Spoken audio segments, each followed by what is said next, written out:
सुरगाणा तालुक्यात शेतकऱ्यांशी संवादासह खतांचे वाटप व भाताची लावणी केली आहे। जिल्हाधिकारी आयुष प्रसाद यांनी आज सुरगाणा तालुक्यात भेट दिली आहे आणि दौऱ्यात ते देवलदरी येथे थेट शेतकऱ्यांच्या बांधावर पोहोचले। त्यांच्या उपस्थितीत शेतकऱ्यांना रासायनिक खतांचे वितरण करण्यात आले।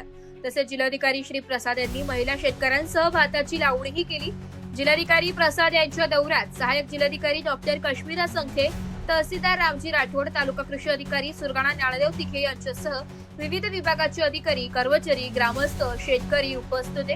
जिल्हाधिकारी प्रसाद यांनी शेतकऱ्यांशी संवाद साधत विचारपूस केली आहे। त्यांनी सांगितले की सुरगाणा तालुक्यातील नागरिक कष्टाळू आहेत। या तालुक्यात प्रतिकूल परिस्थितीत प्रशासन प्रभावीपणे काम करीत आहे। ते विविध शासकीय उपक्रमांची प्रभावी अंमलबजावणी करीत आहे। कठीण भौगोलिक परिस्थिती, दुर्गम भाग आणि विविध आव्हानांचा सामना करत अधिकारी व कर्मचारी समर्पित भावनेने कार्यरत आहेत। त्यांचा अथक परिश्रम, समन्वय आणि कर्तव्य निष्ठेमुळे शासकीय योजनांचा लाभ नागरिकांपर्यंत प्रभावीपणे पोहोचत असून प्रशासनाची कार्यक्षमता अधिक बळकट होत आहे। प्रतिकूल परिस्थितीतही लोकाभिमुख सेवा देण्यासाठी कार्यरत असलेल्या संपूर्ण सुरगाणा तालुका प्रशासनाचे यावेळी जिल्हाधिकारी प्रसाद यांनी कौतुक केले।